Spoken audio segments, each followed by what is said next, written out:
Part 1, Unit 14, Gateway. Studies show that no one is born to be an entrepreneur and that everyone has the potential to become one.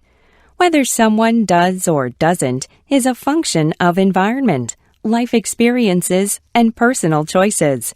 However, there are personality traits and characteristics commonly associated with entrepreneurs. These traits are developed over time and evolve from an individual's social context. For example, people with parents who were self-employed are more likely to become entrepreneurs. After witnessing a father's or mother's independence in the workplace, an individual is more likely to find independence appealing. Similarly, people who personally know an entrepreneur are more than twice as likely to be involved in starting a new firm as those with no entrepreneur acquaintances or role models. Exercise 1.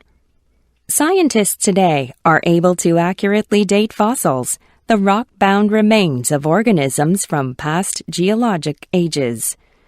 When fossils are arranged along a timeline, scientists can see gradual changes from simple to more complex life forms.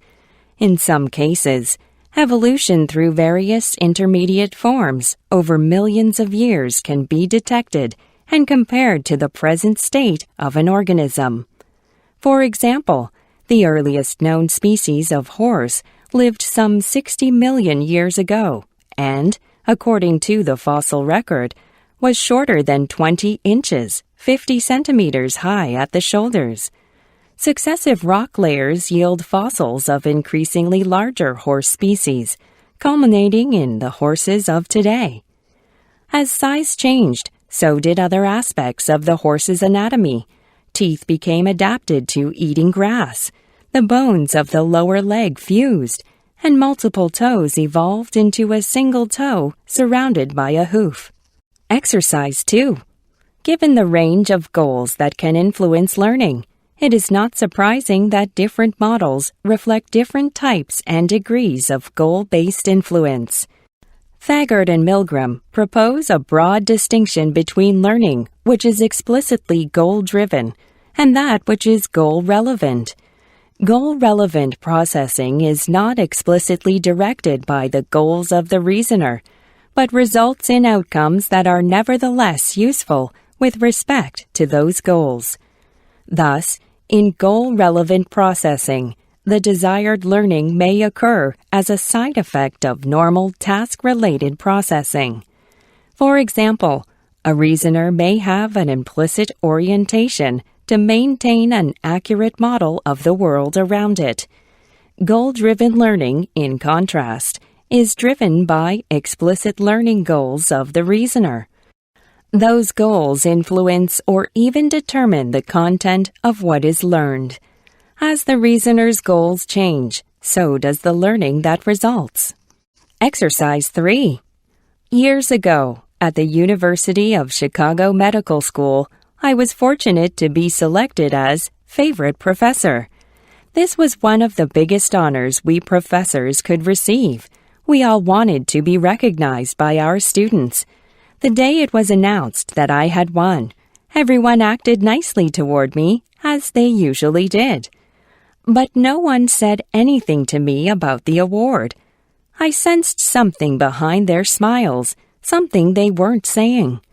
Toward the end of that day, a gorgeous flower arrangement arrived at my office from one of my colleagues, a child psychiatrist. The card read, "Really jealous. Congratulations anyway." From that moment on, I knew I could trust that man. I loved him for being so real, so authentic. I would always feel that I knew where he stood and feel safe around him because he showed his true self. Exercise 4. Health is a dynamic and complex state.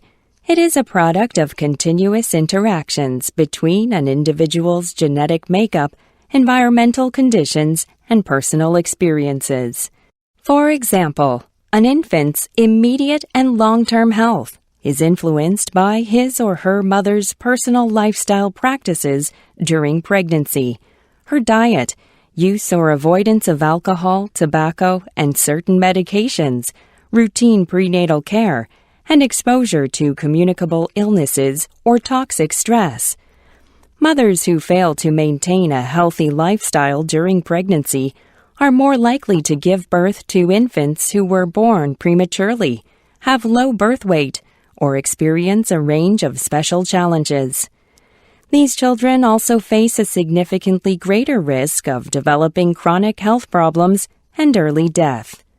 In contrast, a child who is born healthy, raised in a nurturing family, consumes a nutritious diet, lives in a safe environment, and has numerous opportunities for learning and recreation is more likely to enjoy a healthy life.